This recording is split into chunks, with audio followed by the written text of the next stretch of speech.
On lit dans la deuxième épître de Pierre, au chapitre 1, et on lit à partir du verset 8.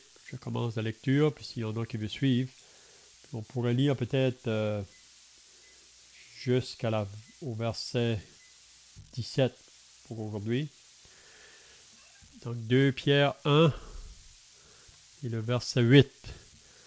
Car si ces choses sont en vous et y sont avec abondance, elles ne vous laisseront point oisifs ni stériles pour la connaissance de notre Seigneur Jésus-Christ.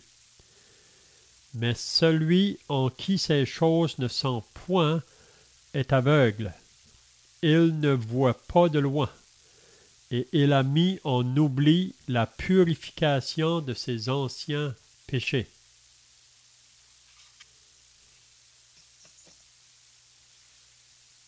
C'est pourquoi, frères, appliquez-vous d'autant plus à affermir votre vocation et votre élection, car en faisant cela, vous ne broncherez jamais. C'est ainsi, en effet, que l'entrée dans le royaume éternel de notre Seigneur et Sauveur Jésus-Christ vous sera pleinement accordée.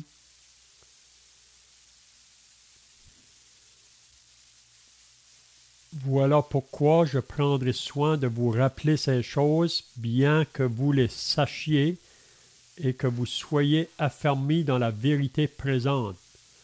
Et je regarde comme un devoir, aussi longtemps que je suis dans cette tente, de vous tenir en éveil par des avertissements.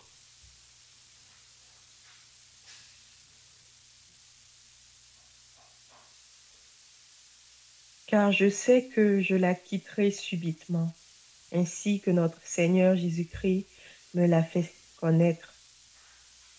Mais j'aurai soin qu'après mon départ, vous puissiez toujours vous souvenir de ces choses.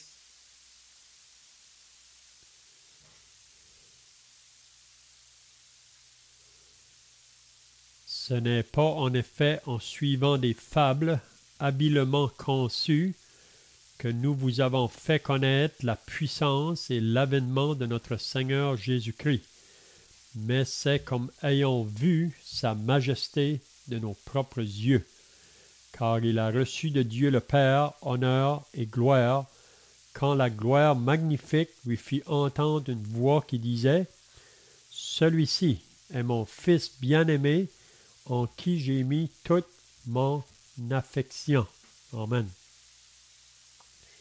C'est bien, donc, si vous étiez là la semaine passée, on avait regardé là, le verset 6, on avait parlé surtout de l'amour fraternel, puis ensuite ajouté à l'amour fraternel l'amour. Donc on avait dit que c'est bien de faire cet effort d'avoir un amour pour tous nos frères et sœurs, de ne pas faire aucun favoritisme parmi la famille de Dieu. Et ça n'a pas d'importance de quel peuple on est, de quelle couleur de peau. On est appelé à aimer tous les enfants de Dieu. On ne doit pas faire aucune distinction. Même Jacques nous enseigne ça aussi dans le 2e chapitre de son épître, que la foi en notre Seigneur Jésus-Christ est exempte de tout favoritisme envers les personnes. Donc, premièrement, après qu'on est né de nouveau, après qu'on est passé de la mort à la vie, l'Esprit de Dieu vient faire son habitation en nous, puis à partir de ce jour-là, on a un amour premièrement envers Dieu. Puis qu'est-ce que ça comprend? Aimer Dieu, c'est qu'on va obéir à ses commandements. C'est ça que Jésus dit à ses disciples, si vous m'aimez, gardez mes commandements. Donc de dire qu'on aime Dieu et de ne pas vouloir obéir ses commandements, il y a une contradiction là. Donc c'est pour ça c'est important que si on professe d'appartenir au Seigneur, donc on va vouloir l'aimer, le servir, l'obéir. Donc on dit que notre amour est premièrement vertical, mais aussi il se répand sur le côté horizontal, donc c'est envers nos frères et sœurs, envers la famille de Dieu. Donc on va avoir une affection. Puis on avait dit aussi la semaine passée que les premiers disciples, on lit dans les Actes, excusez, au chapitre 2, qu'ils persévéraient dans l'enseignement des apôtres, dans la communion fraternelle, dans la fraction du pain et dans la prière, mais ils persévéraient premièrement dans l'enseignement des apôtres. Puis vraiment, si on est occupé avec la parole de Dieu, avec l'enseignement des apôtres qui sont associés au Nouveau Testament, on sait aussi que toute écriture est inspirée de Dieu, l'Ancien comme le Nouveau. Donc si on s'occupe à vouloir connaître davantage les pensées de Dieu et les voies de Dieu, ça va nous affecter vraiment envers nos frères et sœurs, là. C'est que si on est, comment je dirais, si on donne beaucoup de temps à se nourrir de la parole, on va vouloir partager ça avec nos frères et sœurs dans une communion fraternelle. Donc l'amour fraternel, on avait vu aussi l'amour, puis ici c'est vraiment l'amour agapé, l'amour qu'on a reçu de Dieu par l'Esprit le jour de notre salut. Puis c'est un amour qui nous fait aimer même ceux qui nous font du mal. Donc, même dans la famille de Dieu, vous savez, on est appelé à avoir un amour pour nos frères et sœurs, mais vous savez que parfois, c'est pas qu'on est toujours aimable. Mais l'amour qu'on doit manifester, vraiment, c'est un amour qui n'attend pas en retour. Donc, que ce soit envers la famille de Dieu ou envers le monde inconverti, l'amour qui est en nous, qui nous a été donné par l'Esprit, on n'attend pas en retour. Donc, quand ça vient vers les inconvertis, ils nous font du mal, Jésus nous dit qu'on doit leur faire du bien. On doit toujours leur manifester cet amour qui vient de Dieu, là. Donc, c'est ça qu'on avait vu la semaine passée. Donc, maintenant, à partir du verset 8, là, Pierre va dire à ses croyants, à qui il écrit, puis on croit que c'est aussi pour nous aujourd'hui, que ces choses qu'il vient de mentionner là, qu'on devrait faire tous nos efforts pour ajouter à votre foi. Puis là, il mentionne 7 choses. Il a mentionné la vertu, la science, la tempérance, la patience, la piété, l'amour fraternel, l'amour. Donc, il nous dit au verset 8, « Si ces choses sont en vous. » Donc, Pierre veut que les croyants puissent saisir ces vérités-là. Là. Puis c'est un effort qu'il faut qu'on fasse. Ça ne vient pas tout seul. Donc, si ces choses sont en vous, donc, qu'est-ce qu'il nous dit au verset 8? Et ils sont avec abondance. Ça veut dire là qu'on n'arrive jamais à un point où on a fini de faire l'effort pour que ces choses-là puissent se manifester en nous. Là. Donc, si ces choses sont en vous et ils sont avec abondance, qu'est-ce qu'il nous dit? Elles ne vous laisseront point oisifs ni stériles pour la connaissance de notre Seigneur Jésus-Christ.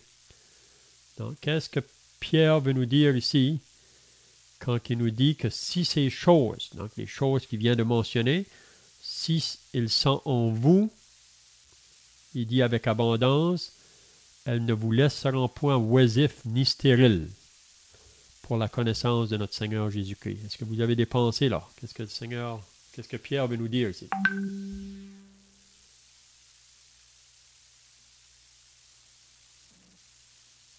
Bien des gens, on peut penser que la stérilité, pour un croyant, elle est comme quelque chose de possible. Être stérile, c'est de ne pas porter, on va dire, au niveau de la femme ou de l'homme humain, de ne pas porter d'enfant, de ne pas porter de fruits. Un arbre stérile, ça ne sert à rien. Le Seigneur Jésus avait donné cette parabole de l'arbre du figuier qui ne portait pas de fruits depuis 3 ans. Il a été coupé là. Il en avait pris soin, il l'avait arrosé, il ne portait pas de fruits. Donc, ce que ce texte nous dit, et là, le Seigneur avait demandé qu'on coupe l'arbre, qu'on l'enlève. En fait, le Seigneur, pas le Seigneur, mais c'était une parabole qu'il donnait, c'était le propriétaire. Et ici, c'est la même chose. Les caractéristiques qui sont mentionnées par Pierre, les 7, comme tu dis, si elles sont en nous, donc c'est un peu comme l'engrais qu'on met autour d'un arbre pour qu'il porte du fruit. On l'engraisse. C'est le temps du jardinage. À l'extérieur, c'est la même chose aussi. Si on a un jardin, on cherche à mettre du fumier, on cherche à mettre du compost, on cherche à bien arroser parce qu'il fait très sec de temps-ci au Canada. Et on cherche donc à fournir les éléments qui sont nécessaires à la croissance des plantes afin qu'elles portent du fruit. Et finalement, ces éléments dont sont question ici, ce sont pour le chrétien les éléments qui sont nécessaires à notre croissance. Et si ces éléments sont en nous, ils vont porter du fruit. Donc, nous n'allons pas être stériles. Nous allons, nous aussi, être utiles à Dieu, utiles au royaume de Dieu. Et on va faire progresser, si on veut, l'œuvre de Dieu. Non pas que Dieu ait besoin, mais Dieu a choisi et a trouvé bon de se servir de nous pour l'avancement de son royaume. Donc, il nous demande, premièrement, de nous purifier par la foi et ensuite de marcher avec lui. Et dans sa grâce, Dieu nous pardonne, nous purifie et nous donne tout ce qui nous est nécessaire afin de le servir, afin de marcher avec lui. Donc, j'ai un peu l'impression que c'est dans ce sens-là que Pierre parle. Mais la stérilité, c'est aussi le fruit. C'est l'inverse un peu de ce qu'il est dit ici. Si ces choses sont en vous et avec abondance, elles ne vous laisseront point oisifs ni stériles. Donc, ça laisse entendre que ces gens qui n'ont pas ces choses peuvent être et oisifs et ou stériles. Donc, ce n'est certes pas la volonté de Dieu.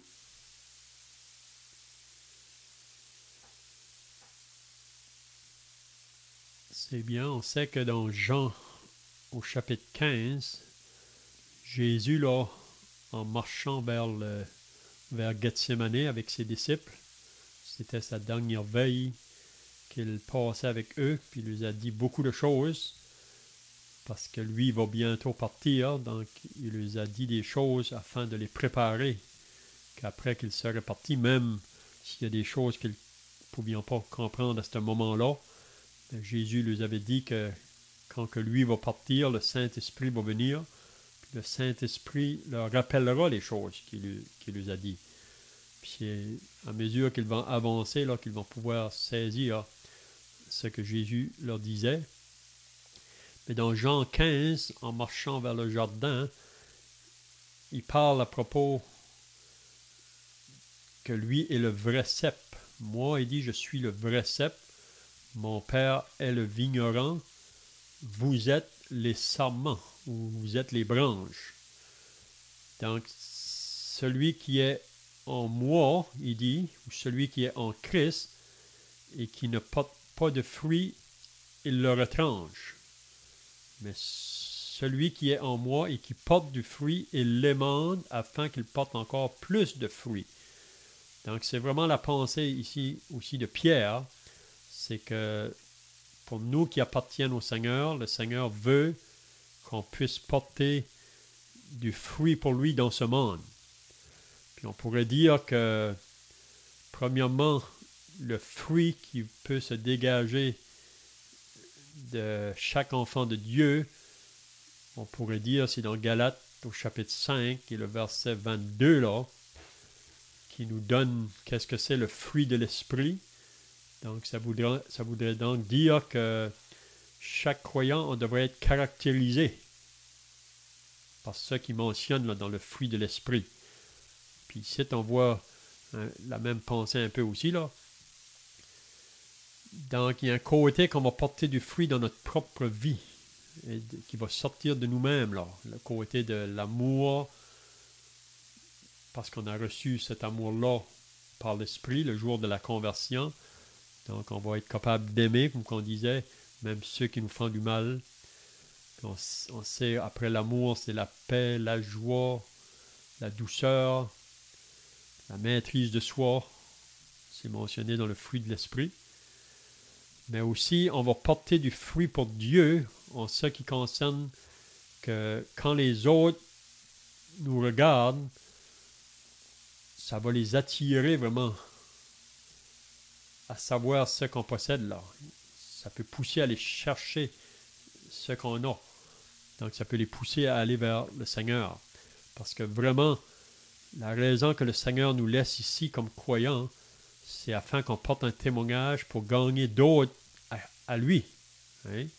C'est vrai que pour quelques-uns, ils peuvent nous mépriser, ils peuvent nous calomnier parce qu'on vit une vie conforme à la volonté de Dieu, mais pour d'autres, c'est possible que ça va les attirer. C'est comme que Paul nous dit dans sa deuxième épître, là, on est pour Dieu comme un parfum de Christ. Pour les uns, on est une bonne odeur, pour les autres, on peut être une mauvaise odeur. Mais le Seigneur veut qu'on soit l'odeur de Christ. Puis, qu'est-ce que ça peut faire? Ça peut attirer d'autres à venir à lui. Et comme Paul disait, je fais tout pour la cause de l'Évangile.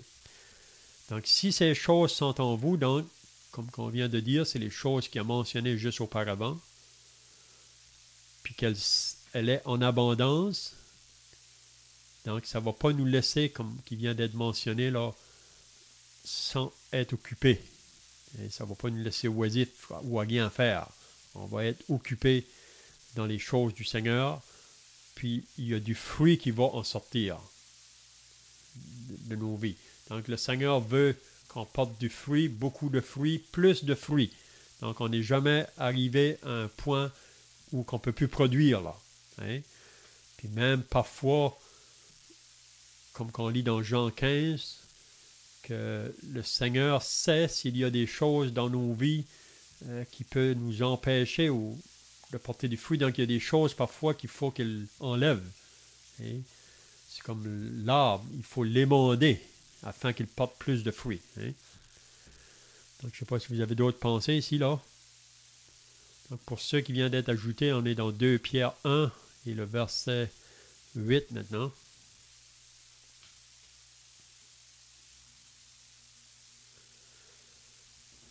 C'est bien, donc le verset 9, il va nous dire, mais celui en qui ces choses ne sont point. Donc il ne faut pas oublier qu'il parle toujours aux croyants ici. Donc il y a une possibilité que ces choses sont en abondance. Il y a aussi une possibilité que ces choses ne sont pas là. Mais ça, ce n'est pas la condition normale pour un croyant. Hein? Donc, mais celui en qui ces choses ne sont point est aveugle. Donc, ça veut dire qu'il va manquer du discernement en ce qui concerne les choses spirituelles. Il ne voit pas de loin. Et on a l'exemple de Pierre qui suivait Jésus de loin. Et donc ici, il dit il ne voit pas de loin. Ça veut dire qu'il manque de discernement en ce qui concerne les choses de Dieu. Mais celui en qui ces choses ne sont point est aveugle, il ne voit point de loin. Puis qu'est-ce qui prend place? Il dit, et il a mis en oubli la purification de ses anciens péchés. Donc, qu'est-ce que Pierre veut nous dire ici? Verset 9. Vous avez d'autres pensées là.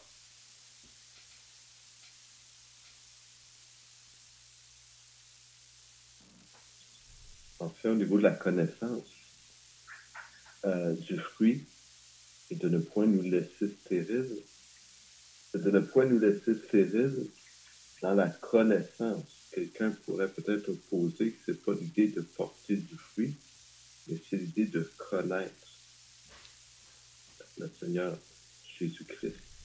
Et c'est vrai, c'est ce que le texte dit, c'est que le but de toutes ces choses, c'est de connaître Dieu. Et on voit que connaître Dieu, c'est donc faire preuve d'amour fraternel, c'est de faire preuve de charité et de science, c'est de faire preuve de tempérance. Donc, ces choses que nous avons mentionnées nous sont la marque de Dieu.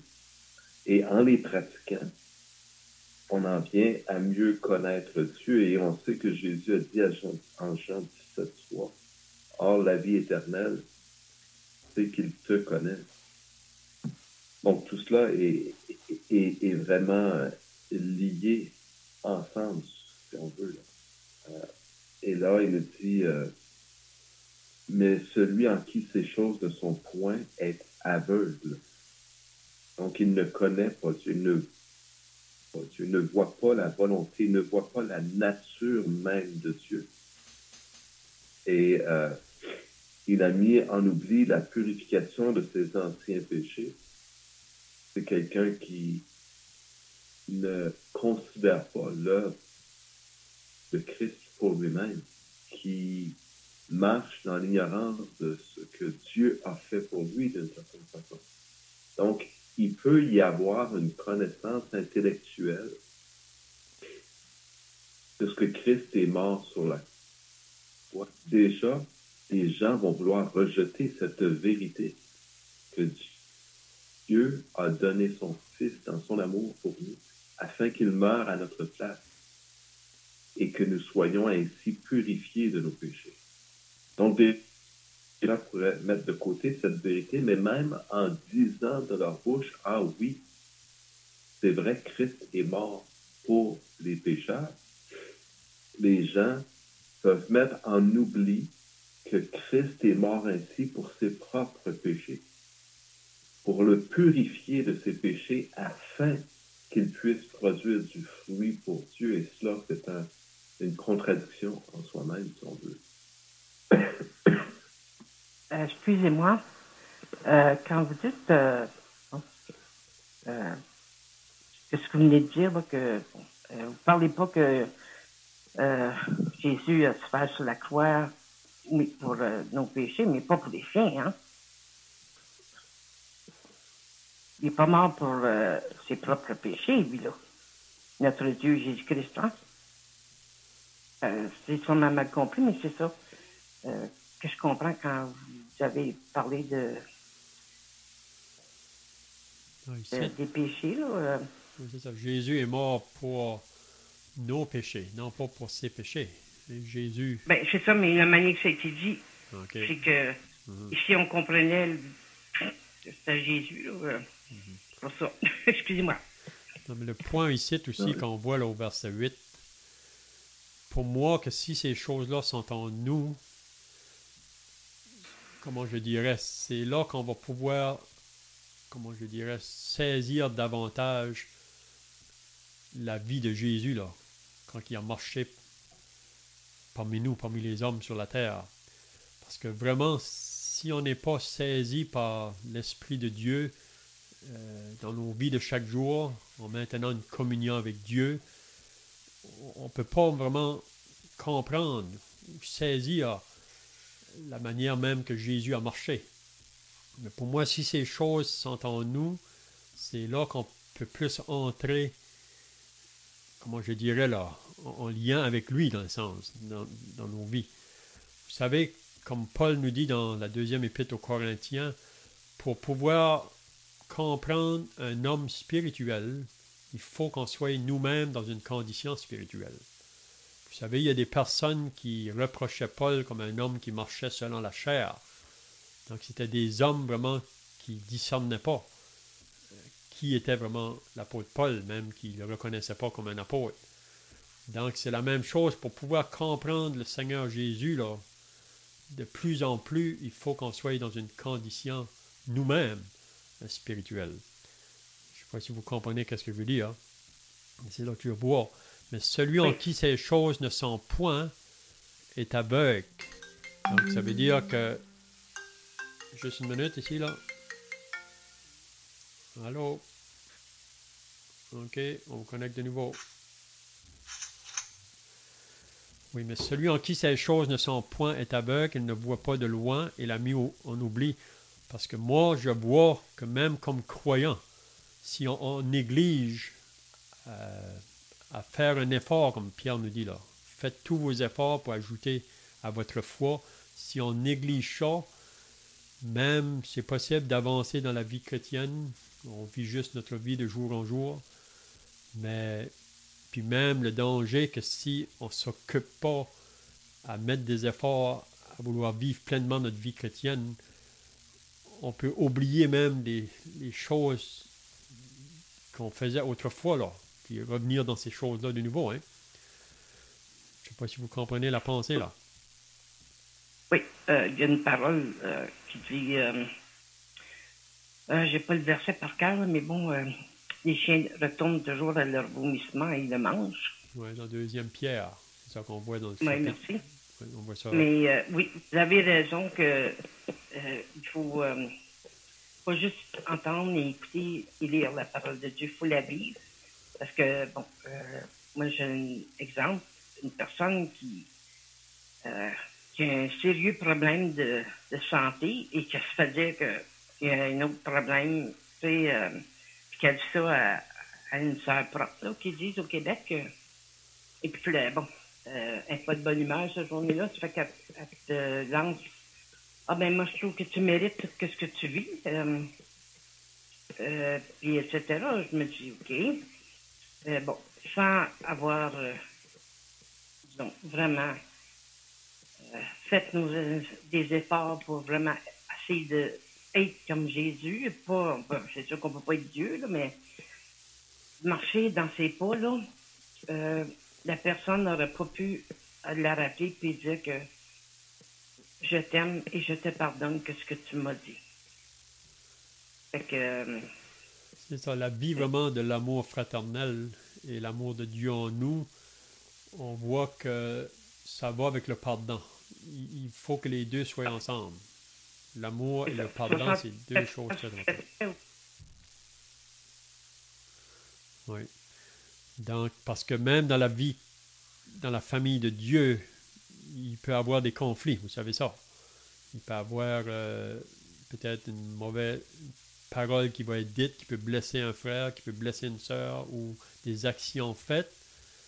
Mais si moi, j'ai blessé mon frère, donc je devrais m'excuser, je devrais l'avouer, puis le frère qui a été blessé devrait être prêt à me pardonner. Donc c'est pour ça que je veux dire, il y a le côté l'amour, mais il faut aussi que le pardon soit accompagné là. Parce que il y aura des conflits. On est dans une famille, c'est comme une famille, vous savez, les enfants. Mais si on est prêt à se pardonner, puis on continue ensemble, en voulant marcher ensemble, dans le même but vraiment, c'est dans le but de porter du fruit pour Dieu. Hein? OK, donc... est-ce que je peux vous poser une question qui m'intéresse savoir la réponse? Si l'autre personne à qui vous avez pardonné ne reconnaît pas qu'elle vous a blessé beaucoup et qu'elle a même mis votre vie en danger à cause de ses paroles, bon, le pardon que vous lui donneriez là, en tant que chrétien, l'autre personne, bon, pas admettre qu'elle a fait mal, bon, on fait quoi dans ce temps-là?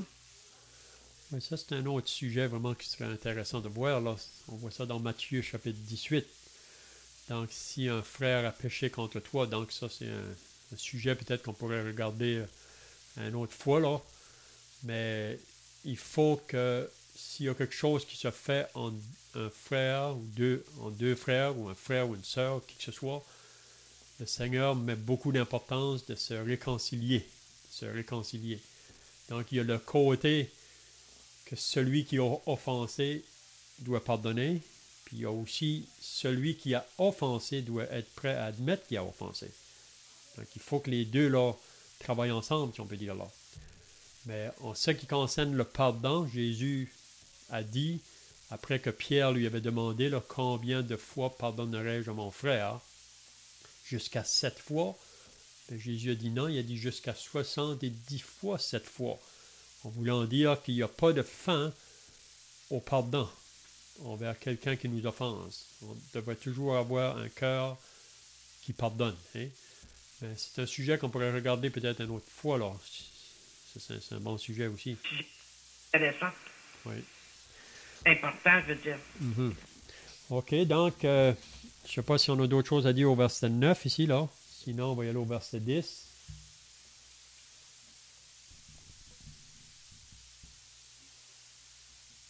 Peut-être juste clarifier en rapport avec la question, je ne sais pas si c'était une confusion ou une parole que j'ai mal prononcée. Je ne sais pas, des fois on parle la langue de fou, je n'ai pas cru avoir laissé entendre que Christ avait péché. Il m'a semblé que c'était ça dans la question. Mais le texte nous dit qu'il a mis en oubli la purification de ses anciens péchés. Le texte fait référence à la personne qui ne met pas en pratique la parole de Dieu, finalement, celui qui est aveugle et qui ne voit pas. Donc, c'est pas les péchés de Christ dont il est question, mais c'est vraiment question de la personne même, ses péchés à elle. Donc, il a juste fait clarifier. Mm-hmm. OK, donc le verset 10, ça nous dit, c'est pourquoi, frère, donc il s'adresse toujours aux chrétiens. Il ne faut pas oublier ça, là, cette lettre ici, c'est adressé aux croyants. C'est pourquoi, frère, appliquez-vous. Donc il exhorte toujours les chrétiens de s'appliquer. Ça ne vient pas tout seul. Et on sait que le salut nous est donné, là, c'est pas par nos œuvres, c'est par l'œuvre de Christ, mais notre vie chrétienne par la suite, ça vient pas tout seul, si on peut dire. Il y a un côté, un effort à faire de notre part. Donc c'est pourquoi, frères, appliquez-vous d'autant plus à affermir votre vocation. Donc c'est notre responsabilité. Et votre élection. Puis là, il va nous dire, car en faisant cela, vous ne brancherez jamais. Donc, il y a, comme je viens de dire, un effort de notre part pour maintenir notre vie là, chrétienne, comment je dirais, riche, si on peut dire. Une vie qui va porter du fruit pour Dieu, et qui ne va pas être, comment je dirais, oisif, hein, c'est ça qui nous dit là. C'est pourquoi, frères, appliquez-vous d'autant plus à affermir votre vocation ou votre appel et votre élection, parce qu'on fait partie vraiment du peuple élu de Dieu, après qu'on a répondu à l'appel de l'Évangile, car en faisant cela, vous ne brancherez jamais. Donc, ça veut dire que on aura des victoires, parce qu'il ne faut jamais oublier qu'il y a un ennemi qui veut pas qu'on marche de cette manière-là. Il y a un ennemi, le diable, le monde, la chair en nous. On sait que la chair s'oppose à une vie pour Dieu. Donc, il y a des ennemis qui veulent nous détourner de ça. Mais si on fait nos efforts, comme qu'on avait vu là, concernant ajouter à votre foi la vertu c'était une disposition constante à vouloir faire ce qui est bien. Donc, à chaque jour, on est confronté devant le mal et le bien. Donc, avoir une disposition de vouloir faire le bien continuellement dans un monde qui est tout au contraire, c'est pas toujours facile, hein? Mais si on met notre effort, moi, Seigneur, je veux faire le bien. Je ne peux pas le faire par moi-même. C'est seulement par la puissance de l'Esprit de Dieu en moi. Donc, on aura des victoires. On pourrait dire que l'ennemi va fuir. Et après qu'il est venu pour tenter le Seigneur dans le désert, là, le Seigneur a toujours résisté au diable par le moyen de la parole. Donc, à un moment donné, le diable va s'en aller. C'est ainsi en effet que l'entrée dans le royaume éternel de notre Seigneur et Sauveur Jésus-Christ vous sera pleinement accordée. Donc, qu'est-ce que Pierre veut nous dire ici? Quelqu'un a des pensées ou des questions là?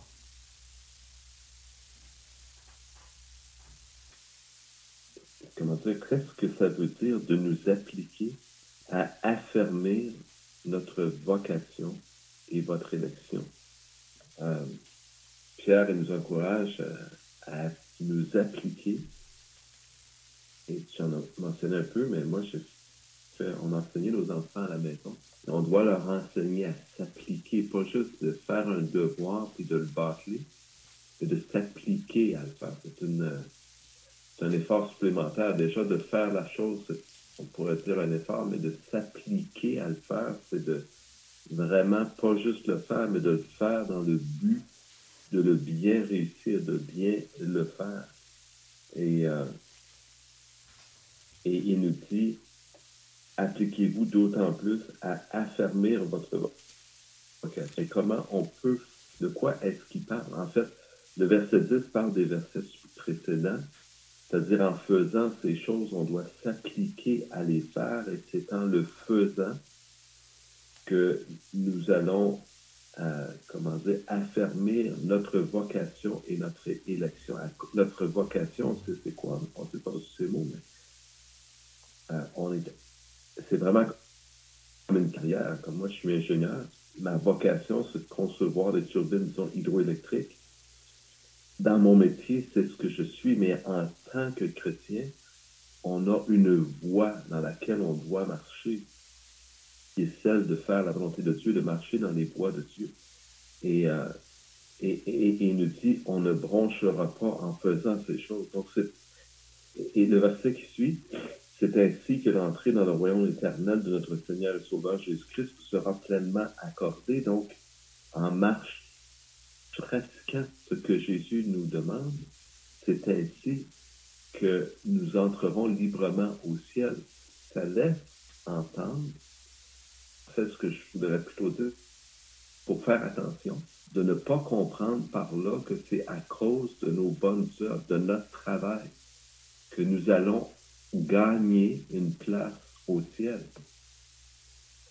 Et peut-être je te laisse poursuivre là-dessus, Léon, mais il y aurait cette tendance, ce verset, de laisser comprendre à certaines personnes que pour rentrer dans le royaume de Dieu, on doit faire ces choses.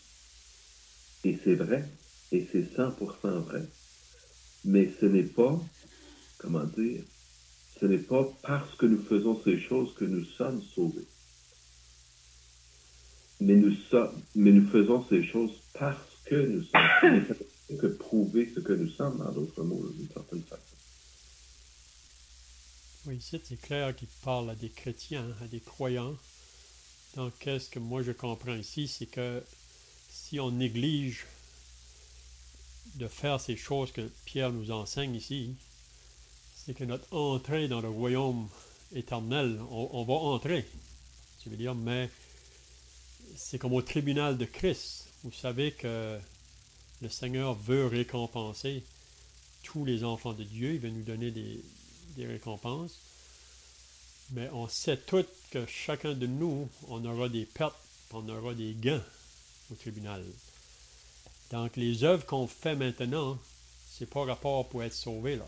C'est les œuvres qu'on fait pour le Seigneur parce qu'on est sauvé.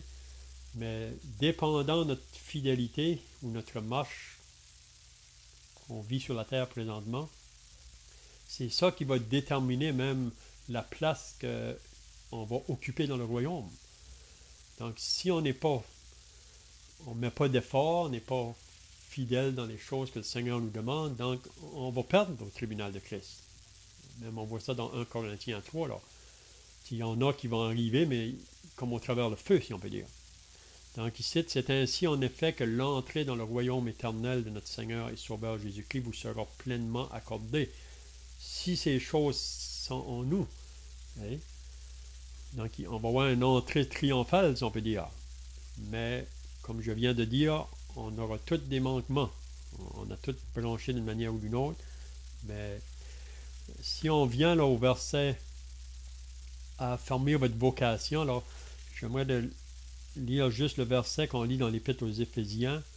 Il nous dit un peu la même chose. Quand Paul parle aux chrétiens d'Éphèse, il dit « Je vous exhorte donc, moi, le prisonnier dans le Seigneur », donc il exhorte les chrétiens, un peu comme Pierre, à marcher d'une manière digne. Donc il y a une manière vraiment à marcher là, qui est digne de l'appel qu'on a eu du Seigneur, là, en étant associé avec lui. Donc, d'une manière digne de la vocation qui vous a été adressée. Puis là, il nous dit qu'est-ce que c'est cette marche-là.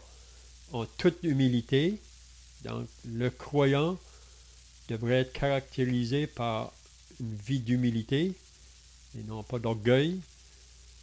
Ensuite, il dit de douceur. Donc, l'humilité, la douceur, je vois que ça va les deux ensemble. Jésus était caractérisé par la douceur, l'humilité. Ensuite, il parle avec patience, vous supportant les uns les autres avec amour. Donc, ça devrait caractériser les enfants de Dieu. C'est ça qu'on est appelé. Hein? Donc, je pense que c'est la même pensée que Pierre nous dit ici, là. Donc, je vois que le temps est passé, là. Donc, peut-être que si vous avez des questions ou d'autres pensées, on pourrait le garder pour la semaine prochaine. J'avais une petite question de rien pour le monsieur qui parle, là, en parlant de... Bon, c'est sûr que moi, peu importe où on travaille, que la personne soit chrétienne ou non, si elle m'annonce que elle a un parent ou quelqu'un qui serait malade, je vais lui dire, je vais prier pour la personne, même si elle n'est pas chrétienne. Je vais prier, oui, pour son salut, mais je vais prier, je vais commencer par leur dire que je vais prier pour eux. Et oui, aussi, en même temps, je vais dire que je vais prier le Seigneur Jésus, notre Dieu. Est-ce que ça, c'est une œuvre ou non? Je ne crois pas que c'est une œuvre. Je pense que peu importe où on travaille, où on est, si quelqu'un a de la peine, ou peu importe, même s'il n'est pas chrétien, c'est notre devoir d'essayer de leur montrer que Dieu il les aime et que, oui, on leur dit que on demande si on peut prier avec eux ou sinon, mais on va prier pour toi. Je pense bien que ça c'est bien, c'est pas une œuvre. Hein? C'est ça, c'est une manière d'agir. Et comme chrétien, on est appelé à agir d'une manière comme Christ agirait. Hein? Donc, c'est comme vous dites, si quelqu'un est dans le besoin, que ce soit un inconverti ou un enfant de Dieu, on devrait être là aussi pour les aider. Hein? Ça, c'est vrai. C'est bien, le temps est passé. Donc, on va terminer par la prière, puis ensuite, on pourrait chanter un cantique pour terminer.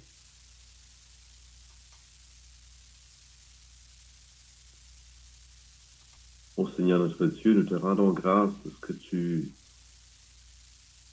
as déjà purifié nos péchés. Tu nous parles dans ce texte que nous venons de considérer de ne pas mettre en oubli la purification de nos anciens péchés, de ce que nous étions autrefois, Seigneur. Et maintenant que nous t'appartenons, c'est toi-même qui prends soin de nous. Et tu nous montres sur quelle voie nous devons marcher dans cette vocation qui nous est maintenant adressée. La parole parle de nous, les croyants, comme des gens d'un statut supérieurs, des gens de race royale. Et Seigneur, cela ne vient pas de nous, mais parce que tu nous as attachés à toi. Seigneur, cela nous parle de ta nature, de ce que tu es. Nous sommes par ta grâce tes enfants. Et tu sais, Seigneur, que nous avons besoin d'apprendre une nouvelle façon d'être. Ce n'est pas vraiment juste question de faire des choses, mais de les vivre intérieurement par ton esprit qui nous habite. Il est question d'être comme toi. Faire une chose à laquelle nous n'aurions jamais pu espérer atteindre, et maintenant rendu possible par la foi en ton Fils, par ton esprit qui nous habite, par ton œuvre, Seigneur, que toi-même tu accomplis en nous. Père, merci de nous enseigner ces choses, de nous les rappeler, car elles sont contre notre nature pécheresse ancienne. Notre Dieu, tu veux que nous marchions maintenant dans cette nouveauté de vie à laquelle tu nous as appelés. Et c'est la grâce, Seigneur, encore que tu nous accordes non seulement de croire, mais de faire, ô Dieu, ta volonté en Jésus-Christ. Amen. Amen.